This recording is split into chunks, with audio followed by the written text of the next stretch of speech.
There is a lot of talk about rec, but unless you are framework author yourself, you rarely see it. So what is rec, and why as an application developer should you care about it? First of all, rec is exactly two things. The first is a web server interface convention, and the second is a gem. Let's start with the basic browser-server interaction. Imagine that you are a developer, Rails developer, or any other Ruby web framework, and you have a page located at this URL, localhost / users, that displays all the users. The user's request goes to your server, asking to show all the users. Behind the scenes, this HTTP request that the browser sends looks like this. And the response by the Rails server looks like this. HTTP, status, content type, and HTML. But how can Rails understand this response? This is how the rec come to the scene. It is basically just a set of guidelines for how a server and a Rails application should talk and iterate should talk to each other. So, because of how rec is specified, server will convert HTTP request to a simple Ruby hash called with the name env to the variable env. The env variable is sent to the application. The application does all it works with this variable and return a response to the server. What the app gives back to the server, it is just a simple array of three values. The first is header, the second is the first is status, the second is header, and the third is body of the response. So the very basics of rec is a simple convention. Every rec web server will always call a call method on an object you give him and serve the result of that method.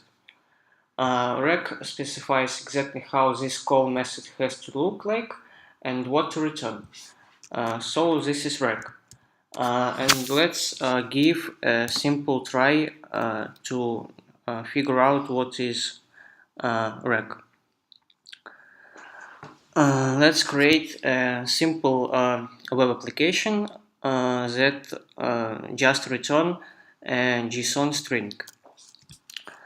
To start work without rec, you need to create a file called config.ru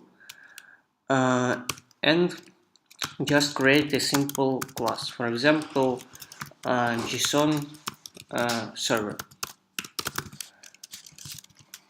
And as I have said, you have to write a method call and pass there a variable env, which contain our Rails or Sinatra or other Ruby web framework environment. We should return just an array, and as I have said, the first value is status. The second is different headers.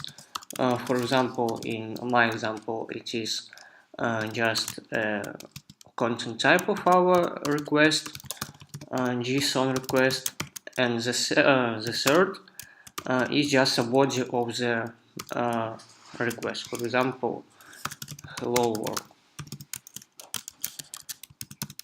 Yeah, right, it's an array.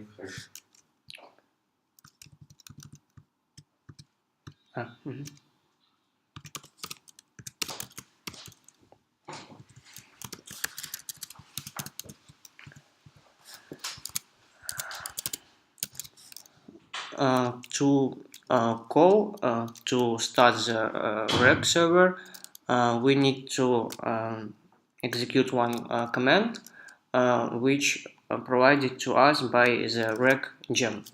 This command is called recup.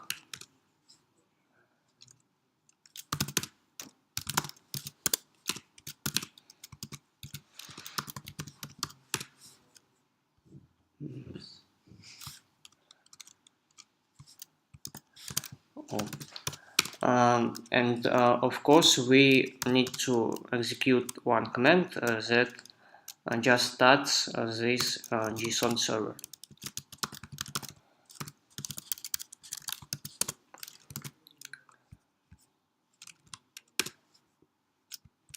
Our server now is on the localhost on the port 9292. So let's just visit this place.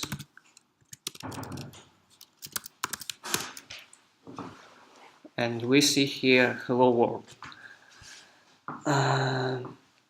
So it works great, and that's the basic rec usage for every framework. It can be Rails or Sinatra or something like this.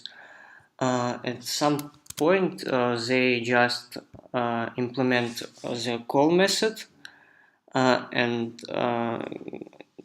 do some different things with them, and finally return a response in just this simple array. For example, in Ruby on Rails, this. Oh, I have deleted this slide, so. Rec also allows you to use a great method called use to use some different other middlewares. So let's just create a very simple middleware for our application. We can create authentication middleware, logger, and so on and so forth, but we can create a logger. Let's create just logger. The name of this logger will be rec logger.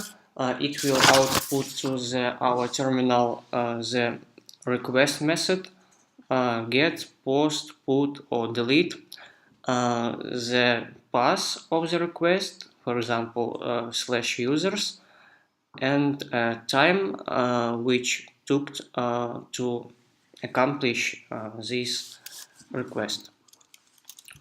So let's create a simple class rec logger.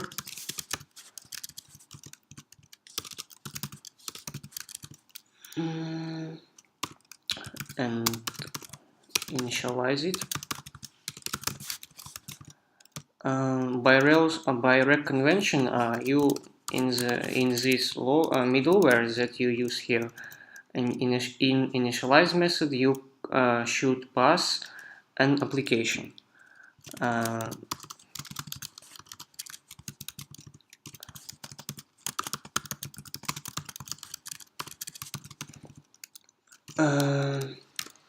Then, of course, as in every rec middleware, you should implement method call.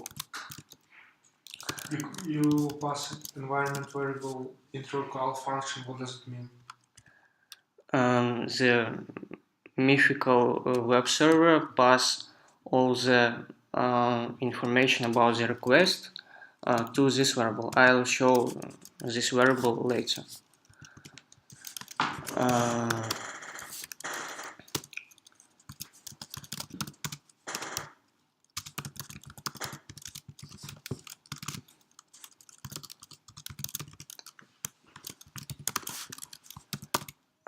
To get this array, which we need status, header, and body, you can easily call a call method in your application. To count the duration of our request, we could just do this thing.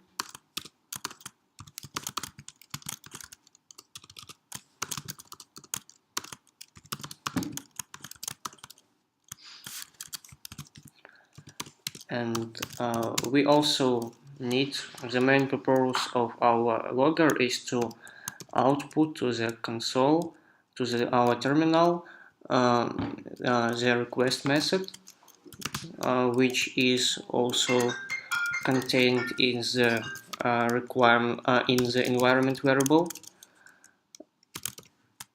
Then the path of our request,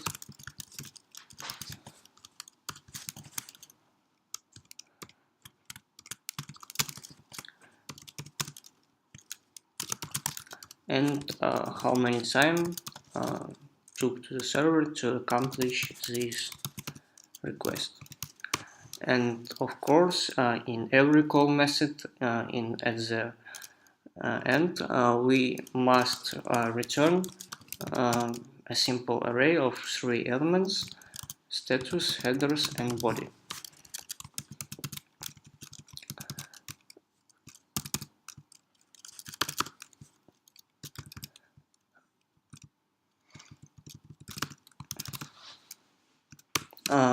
Rec also allows you to specify different routes. For example, if you want that your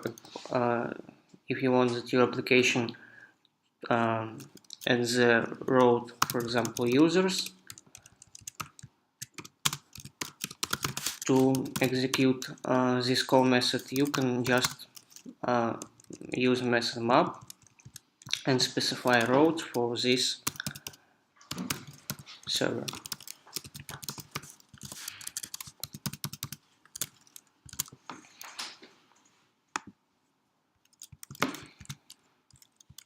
Restart our server.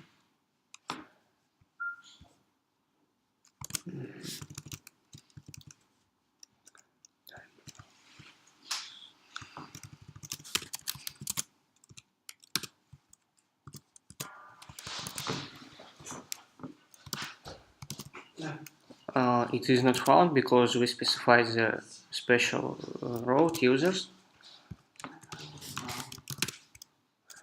This is hello world. And now I want to show you what is exactly. Can you please show console?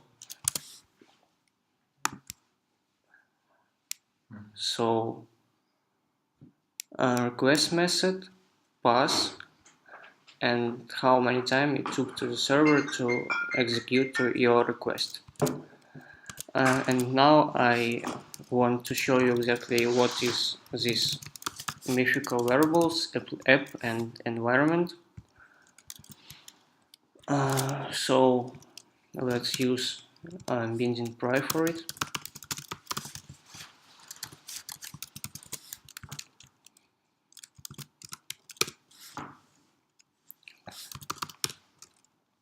Application is just an object which contain mapping, the path, and our JSON server instance.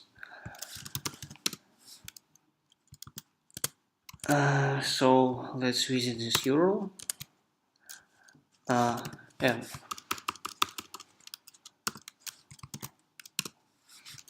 Env is a big variable. It contains a lot of information about our request: the server name, request method, path, HTTP version, even HTTP user agent, cookies, and so on and so forth. So it is very simple to create these very simple applications using Rec. And now a lot of Ruby web servers, even all the Ruby web servers use the Rec convention. So I want to talk about the most popular and available web application server choices today. In this presentation, I will talk about such web servers as Puma, Unicorn, Fusion Passenger, and Syn. The first server I want to tell you about is Fusion Passenger. Fusion Passenger becomes today the recommended server for Ruby on Rails application. It is a mature, feature-rich product which aims to cover necessary needs and areas of application deployment. Passenger provides the ability to work with multiple applications hosted on the same server. It is capable of handling slow clients. Requests and responses with Passenger are fully buffered, rendering itself immune to such attacks targeting to clock systems resources. Passenger is highly popular and used widely in many production scenarios. Fusion Passenger has two versions, open source version and enterprise version. In its open source version, you can use multi-process, single-threaded operation mode, and with the enterprise version, you could configure your web server to work either single-threaded or multi-threaded. The next server is Puma. Puma is also a rack exclusive Ruby web application server. Its creation and Puma creation was inspired by the Mongrel web server. You can say that Puma is just a revolutionized Mongrel web server. Puma's also developer decided to move things forward and transformed Mongrel operational structure to operate it using rack. And the most important thing about Puma is that its developer designed the application to support true parallelism, which allows real concurrency. Puma has several working modes. It allows you to set the amount of minimum and maximum threads it can use to do its job, and also works in a clustered mode. Despite being designed as the go-to web server for Ruby, it also works very well with gRuby. Also, Puma doesn't directly support multiple applications out of the box, and it has a service called Django. It is a tool to help with the production of multiple applications. The next rack-based web server is Syn. Syn is a very popular application server which is called secure, stable, fast, and extensible Ruby web server. Syn HTTP server is designed to work with any framework which implement rack and convention, rack specification, and which covers the majority today. Being an event machine-based application server, Syn is capable of handling long-running requests, unlike some other choices without the help of front-facing reverse proxy solution. The next server will be Unicorn. Unicorn masters process spawns workers as per your requirements to serve their requests. This process also monitors the workers in order to prevent memory and process-related staging issues. What this means for system administrators is that it will kill a process, for example, if it takes too much time to complete or a task or memory issue occur. As mentioned above, one of the areas in which Unicorn dedicate tasks is using the operation system for load balancing. This allows the request not to pile up against busy workers' pound. Much like in Jinx, with Unicorn you can perform and deploy your applications without dropping live connections and clients. Some of other advanced features of Unicorn is that all the workers run with its given isolated address space, serving just one request at a time. Unicorn has also an ability to be used with copy on write friendly memory management to save its memory, and of course it has an ability to listen to multiple requests. So you can just choose the server according to your needs, but it's that. Okay, great.